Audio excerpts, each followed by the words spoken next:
우리가 병원에서 진단을 받는다고 할 때, 거기에는 아주 정밀하고 명확한 기대치라는 게 있잖아요. 마치 공학처럼 말이죠. 네, 그렇죠. 확실한 결과물을 기대하게 되죠. 맞아요. 예를 들어서 팔이 아파서 엑스레이를 딱 찍으면 그 뼈가 어긋난 삐죽삐죽한 하얀 선이 보이고 의사는 거기를 딱 가리키면서 여기가 부러졌네요. 이렇게 말합니다. 원인이 눈에 확 보이니까요. 깁스를 하든 수술을 하든 바로 처방을 내릴 수 있습니다. 아주 명쾌하잖아요. 부러졌거나 아니면 안 부러졌거나. 우리는 그렇게 눈에 보이고 범주화되는 것에서 큰 안정감을 느끼거든요. 네, 맞습니다. 하지만 인간의 역사, 특히 종교와 신념의 뼈대를 진단하는 세계로 들어가면 갑자기 그 엑스레이 기계가 완전히 고장난 것 같은 느낌을 받게 됩니다. 우리가 마주하는 진단의 풍경이 아주 탁하고 흐려지거든요. 아, 저 흥미로운 비유네요. 건물은 멀쩡하게 서 있는데 속은 완전히 썩어 문드러진 상태. 여러분, 오늘 우리가 마주할 1세기 유대교의 역사가 바로 그런 고장난 엑스레이 같은 상황이었습니다. 아주 훌륭한 접근입니다. 겉으로 보기에는 거대하고 화려한 예루살렘 성전이 떡하니 버티고 있었지만 사실 영적이고 신학적인 뼈대는 완전히 어긋나 있던 시대였죠. 네, 그래서 오늘 이 깊은 탐구를 위해 아주 흥미로운 자료들을 한데 모았습니다. 유태훈 교수님의 사도 바울과 바리새 전통에 관한 심도 있는 연구, 그리고 신약 배경사의 권위자인 프레드릭 브루스와 브루스 매츠거의 문헌들입니다. 네, 아주 중요한 텍스트들이죠. 흔히 우리는 예수님과 유대 사회의 갈등을 은혜 대 율법이라는 단순한 구도로만 알고 있잖아요. 그렇죠. 보통 그렇게 많이들 배우죠. 하지만 이 자료들을 겹쳐서 읽어보면 당시 유대 사회를 뒤흔들었던 거대한 신학적 파산 사태가 보입니다. 우리가 흔히 아는 단순한 갈등이 아니었다는 거죠. 오늘 우리의 미션은 당시 이 신학적 파산 속에서 예수님이 어떻게 진정한 성전을 완성하셨는지 그 진짜 역사를 재구성하는 겁니다. 자, 이걸 한번 파헤쳐보죠. 좋습니다. 이 복잡한 진흙탕의 기원을 제대로 이해하려면 예수님이 등장하기 약 150년 전으로, 그러니까 이른바 마카비 혁명과 그 이후 등장한 하스모니안 왕조 시대로 거슬러 올라가야 합니다. 아, 잠깐만요. 그 역사 타임라인을 전부 외우고 있지 않은 분들을 위해서 마카비 혁명이 뭔지 한 20초 정도로 짧게 짚고 넘어갈 수 있을까요? 네, 아주 간단히 말해서 유대민족의 독립전쟁입니다. 기원전 2세기쯤에 이스라엘을 지배하던 헬라 제국의 왕이 있었어요. 안티오쿠스 에피파네스 4세인데 이름이 참 길고 어렵네요. 그렇죠. 아무튼 이 왕이 예루살렘 성전에 제우스 제단을 세우고 유대인들이 극도로 혐오하는 돼지 피를 뿌리는 아주 끔찍한 모독을 저지릅니다.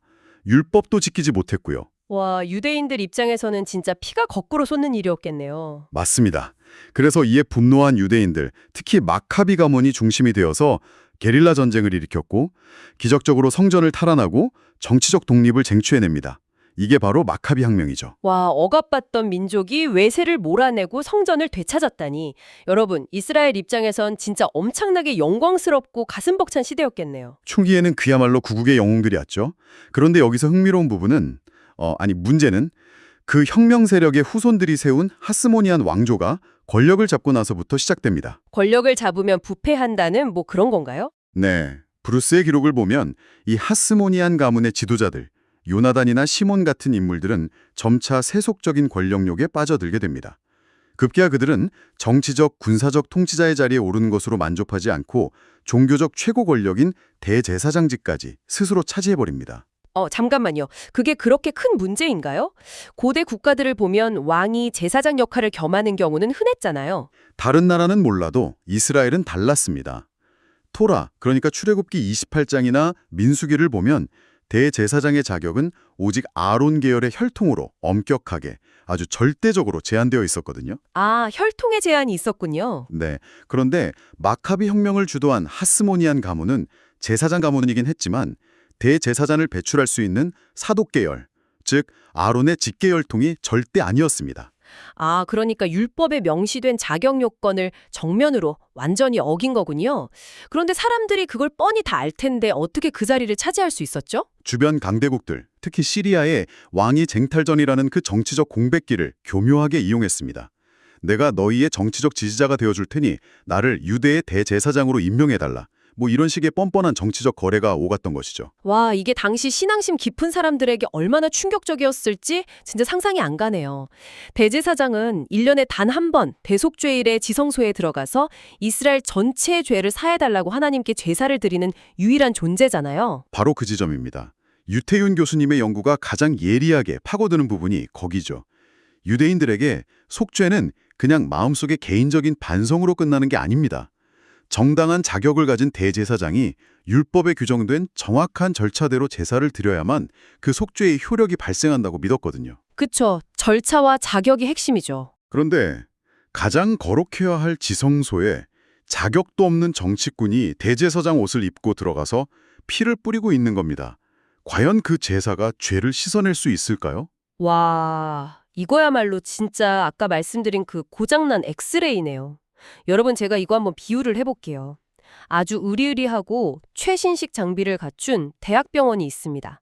멸균 시스템도 완벽해요. 네, 겉보기엔 완벽하죠. 그런데 제 심장 수술을 집도하겠다고 메스를 들고 들어온 사람이 알고 보니까 병원장한테 뇌물을 주고 들어온 완전 무면허 의사인 겁니다. 아, 끔찍하네요. 환자 입장에서 그 사람이 수술을 딱 끝내고 아, 수술 잘 됐습니다. 이렇게 말한들 내 병이 정말 나았다고 믿을 수 있을까요? 절대 못 믿죠. 그 병원의 무면허 의사가 아예 병원장 자리까지 꿰차고 병원 전체의 시스템을 주무르고 있는 셈이죠. 건물은 계속 화려하게 증축되고 수술이라는 형식적인 절차는 매일 돌아가지만 그 수술이 실제로 병을 고칠 수 있는가? 효력을 잃어버린 거군요. 네. 이 성전 제사가 과연 하나님 앞에서 우리의 죄를 효력 있게 씻어낼 수 있는가? 이제 아무도 확신할 수 없게 되었습니다. 이것이 바로 예루살렘 성전의 신학적 파산 상태입니다. 속죄의 효력을 보증할 수 없게 된 성전이라니 진짜 민족 전체가 엄청난 영적 불안감에 휩싸였을 것 같아요. 그렇다면 이 절망적인 파산 상태 속에서 당시 사람들은 어떻게 대처했나요? 그냥 가만히 쳐다보고만 있지는 않았을 것 같은데요. 아주 흥미로운 분화가 일어납니다. 브루스의 분석을 보면 이 파산 상황에서 각 분파들이 서로 다른 생존 전략을 택하거든요. 먼저 사두개파는 주로 귀족이나 기존 제사장 가문들이었는데 이들은 그냥 현실과 타협했습니다. 기득권에 붙은 거군요. 맞습니다. 성전의 통제권을 같이 쥐고 누렸죠. 반대로 에세네파, 흔히 쿰란 공동체로 알려진 이들은 이 부패를 도저히 견디지 못했습니다. 저 타락한 예루살렘 성전은 이제 끝났다. 하나님이 버리셨다. 이렇게 선언하고 아예 광야로 짐을 싸져 떠나버렸습니다. 아, 한쪽은 권력에 들러붙고 한쪽은 아예 세상을 등져버렸군요. 그렇다면 그 중간 어딘가에 우리가 익히 잘 아는 그 바리새파가 있었겠네요? 정확합니다. 이들은 예루살렘에 계속 남아있지 않았나요? 그 부패한 성전을 매일 보면서도 어떻게 신앙생활을 유지했던 거죠? 바리새파의 선택은 아주 치열하고 독특했습니다. 그들은 에세네파처럼 도망치지도 않았고 사두개파처럼 권력에 동화되지도 않았습니다. 묵인을 팩하면서도 종교적 거룩함의 중심을 성전에서 일상으로 옮겨오는 혁명적인 전환을 시도하죠. 성전에서 일상으로요? 네, 이걸 더 큰 그림과 연결해보면 성전 제사의 효력이 불확실해지고 제사장들이 타락했다면 이제 우리가 매일 살아가는 가정과 일상에서 제사장처럼 거룩하게 살자 이렇게 결심한 겁니다. 일상에서 제사장처럼 산다. 구체적으로 어떻게 했다는 건가요? 식사하기 전에 제사장들이 손을 씻는 정결 예식이 있거든요. 그걸 일반 백성들의 밥상머리에도 똑같이 적용했습니다. 안식일을 막 숨막힐 정도로 철저하게 지키고 시장에서 사온 물건이 조금이라도 부정탈까 봐 꼼꼼히 씻었죠. 아, 그 정결례들이 다 거기서 나온 거군요. 특히 누구와 밥을 먹는가를 아주 깐깐하게 따졌습니다. 이방인이나 죄인, 율법을 모르는 사람과 한 쌍에서 밥을 먹으면 자신들도 부정해진다고 믿었으니까요. 학자들은 이것을 그들이 공동체를 지키기 위해 만든 경계유지 규범이라고 부릅니다. 잠깐만요. 여기서 제 머릿속에 고정관념이 좀 와르르 깨지는데요. 어떤 점이 그러시죠? 우리가 흔히 율법주의자라고 규탄하던 그 바리새인들이 사실은 무너진 신앙을 일상 속에서 어떻게든 지켜내려던 치열한 생존자들이었다는 건가요? 그렇다면 이들은 역사 속에서 나름 좋은 의도를 가졌던 것 아닌가요? 네, 그 부분이 이해하는 게 아주 중요합니다. 그들의 초기 동기는 결코 불순한 게 아니었어요. 로마의 압제와 무면허 대제사장들의 부패 속에서 이스라엘이라는 언약 백성의 정체성을 보존하려는 아주 눈물겨운 저항이었습니다. 그렇군요. 속죄가 불확실한 시대에 어떻게든 내 삶의 실천으로 거룩함을 증명하려 한 거죠. 듣고 보니까 그 사람들의 그 절박함이 진짜 이해가 가네요. 그런데 왜 예수님 시대에 이르러서는 그렇게 위선적이고 억압적인 집단으로 변해버린 걸까요? 경계 유지 규범이라는 그 말 자체에 이미 답이 있습니다. 선을 긋고 담장을 높인다는 것은 결국 그 선 밖에 있는 누군가를 배제한다는 뜻이거든요. 아, 배제요. 처음엔 스스로의 거룩함을 지키려 만든 규칙이었는데 시간이 지나면서 이 규칙을 지킬 수 있는 사람과 없는 사람을 차별하는 무기로 변질되어 버린 겁니다. 아, 하루 벌어 하루 먹고 사는 가난한 사람들이나 몸이 아픈 병자들, 세리 같은 사람들은 밥 먹기 전에 손 씻고 그릇 씻고 하는 그 복잡한 정결례를 매일 지킬 여력이 없었겠네요. 정확합니다. 율법의 세부 규정을 지킬 돈도 시간도 없는 평범한 백성들, 이른바 암하 아레츠, 땅의 사람들은 순식간에 불결한 죄인으로 낙인 찍혔습니다. 진짜 슬픈 역설이네요. 스스로를 지키기 위해 만든 면역체계가 오히려 자기 몸의 정상세포까지 공격하는 일종의 자가 면역 질환처럼 되어버린 겁니다. 살기 위해 쌓아 올린 방호벽이 누군가에게는 억압과 차별의 거대한 감옥이 된 셈이죠. 파산한 성전, 타협한 권력, 그리고 도망친 자들. 거기다가 일상 속에 촘촘하고 숨막히는 배제의 담장을 쳐버린 바리새이파까지. 와, 1세기 유대 사회가 정말 영적으로 숨이 콱콱 막히는 출구 없는 진흙탕이었군요. 네, 정말 암울한 시기였습니다. 바로 이 무겁고 답답한 무대 위로 드디어 예수님이 등장하시는 거네요. 네, 예수의 사역을 그냥 뜬구름 잡는 영적인 이야기로만 읽으면 안 되는 이유가 바로 여기에 있습니다. 예수는 철저히 이 고장난 시스템의 한가운데로 걸어 들어오셨거든요. 아하. 유태윤 교수의 연구는 예수를 유대교 밖에서 온 이방인이 아니라 이 무너진 유대교의 본질을 꿰뚫어보고 그 안에서 구약의 맥을 잇는 예언자적 계승자로 분석합니다. 예언자적 계승자요. 아, 잠깐만요. 그 대목이 떠오릅니다. 예수님이 채찍을 막 만들어 들고 성전에 들어가셔서 그 돈 바꾸는 상인들 상을 다 엎어버리고 내쫓으신 거, 그 이른바 성전 정화 사건이요. 네, 아주 유명한 사건이죠. 전 사실 어릴 때 그 장면 보면서 예수님도 화를 내시네? 장사꾼들이 바가지를 너무 써서 막 열받으셨나 보다. 약간 이 정도로만 생각했거든요. 성경을 읽는 많은 분들이 그렇게 오해를 하십니다.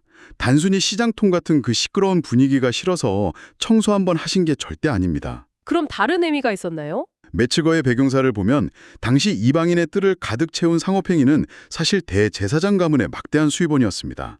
예수는 마가복음 11장에서 이 성전을 향해 강도의 소굴이 되었다고 선언하시죠. 강도의 소굴. 그 표현도 사실 구약 성경에 있던 거 아닙니까? 맞습니다.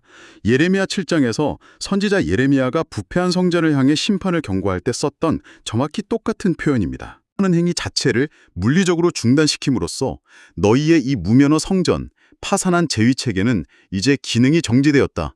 이렇게 선언하는 거대한 종말론적 심판의 메시지였던 겁니다. 와, 여러분, 이게 진짜 엄청난 이야기네요. 그러니까 그냥 청소기 한번 돌리신 게 아니라 아예 성전이라는 그 거대한 병원에 영업정지 처분을 내리신 거네요. 네, 정확한 비유입니다. 여기서 정말 소름 돋게 흥미로운 연결고리가 하나 생각납니다. 그 마가복음 2장을 보면 예수님이 지붕을 뚫고 내려온 중풍병자를 고치시는 장면이 있잖아요. 네네. 그때 예수님이 다짜고짜 내 죄사함을 받았느니라 이렇게 말씀하시죠. 맞습니다. 당시 바리새인과 서기관들이 길길이 날뛰었던 아주 유명한 대목이죠. 예전엔 그 사람들이 왜 그렇게 막 핏대를 세우면서 분노했는지 피부로 와닿지가 않았거든요. 그냥 하나님만 할 수 있는 죄사함을 인간이 감히 입에 올렸다. 이런 교리적인 문제인 줄만 알았어요. 표면적으로는 그렇죠. 그런데 지금 이 파산한 성전 이야기와 연결해 보니까 완전히 아하 하고 퍼즐이 맞춰집니다. 예수님은 지금 대제사장도 안 거치고 성전 제단에 피를 뿌리지도 않고 그 으리으리한 병원 전체를 완전히 패스해버리신 거네요. 바로 그겁니다. 거기서 한 걸음 더 나아가서 예수는 율법이 요구하는 그 어떤 복잡한 제의적 절차나 희생제물 없이 그냥 길거리에서 당신의 말씀 한마디로 사람의 죄를 용서해버립니다. 와, 진짜 파격적이네요. 이것은 기능이 정지된 저 돌로 만든 성전 대신 이제 나 예수가 바로 너희의 죄를 사하는 참된 성전이다 라는 엄청난 선언이었습니다. 예수 자신이 걸어다니는 성전이자 완벽한 속죄의 주체가 되신 거죠. 그런데 여기서 한 가지 의문이 생깁니다. 예수님이 그 부패한 성전을 심판하고 스스로 성전이 되신 건 알겠는데요. 그럼 바리새파와는 도대체 왜 그렇게 피 터지게 싸우신 걸까요? 아, 좋은 질문입니다. 바리새파도 성전이 부패한 걸 알고 자기들 나름대로 일상에서 거룩함을 지키려 했던 사람들이잖아요.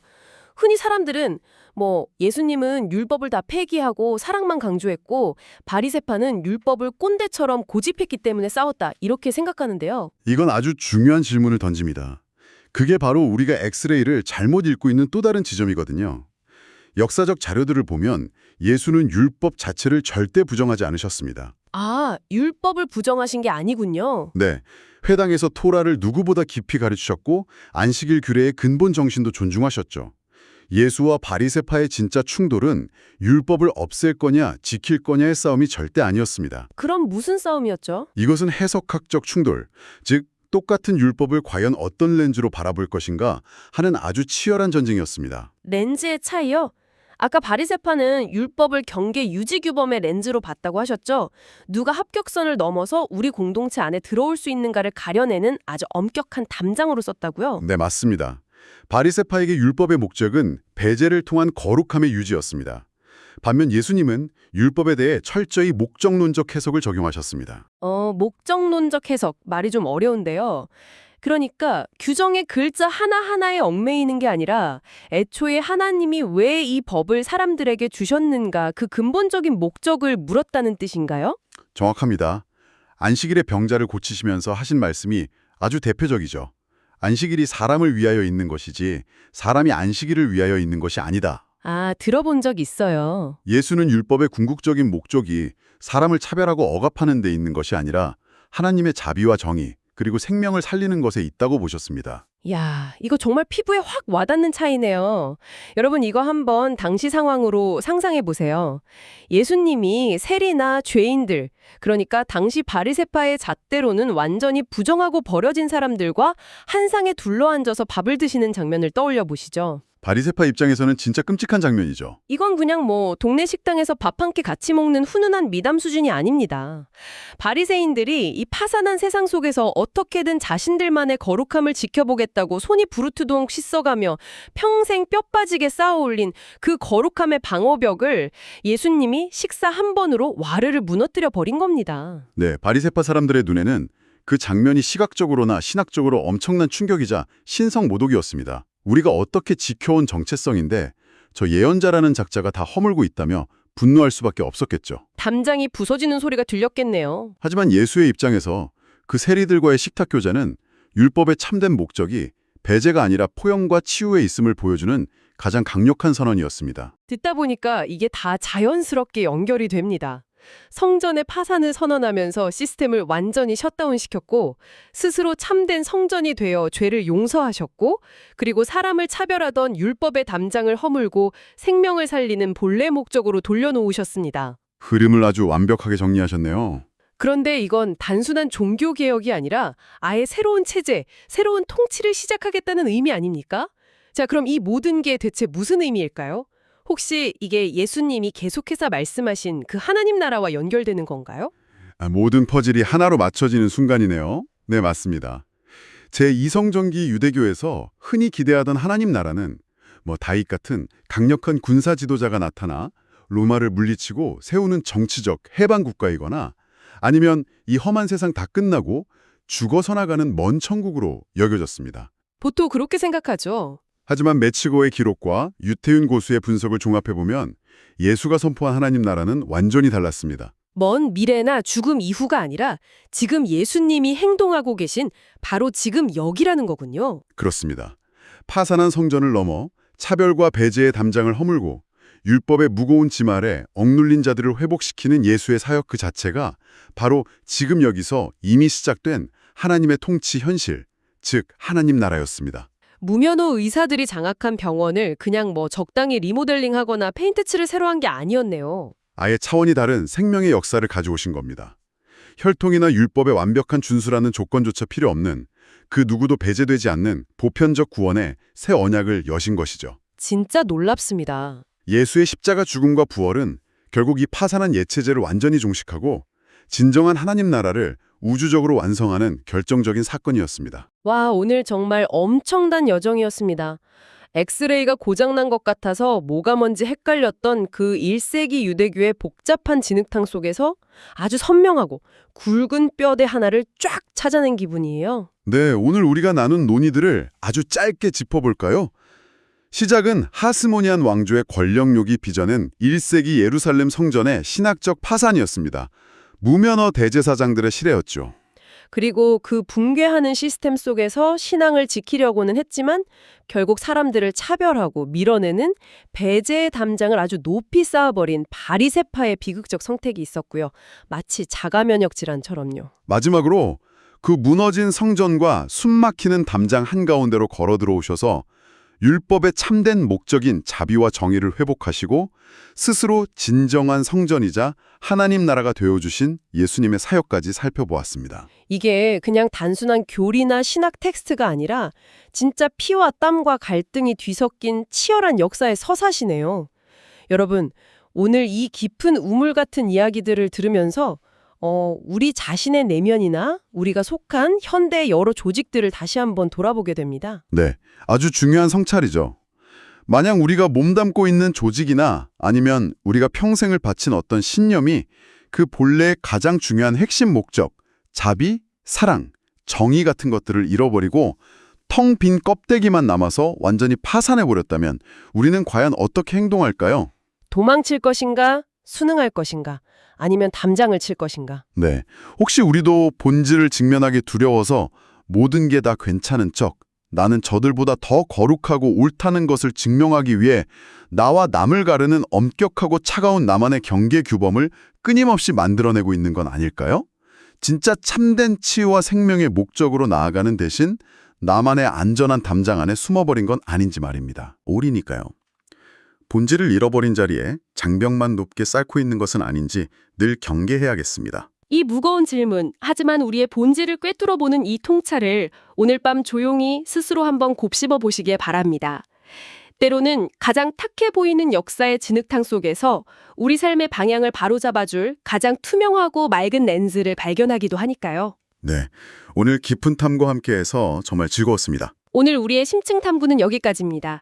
다음에도 지적 호기심을 깨울 새롭고 놀라운 깊은 이야기로 여러분을 찾아오겠습니다. 끝까지 함께해 주셔서 감사합니다.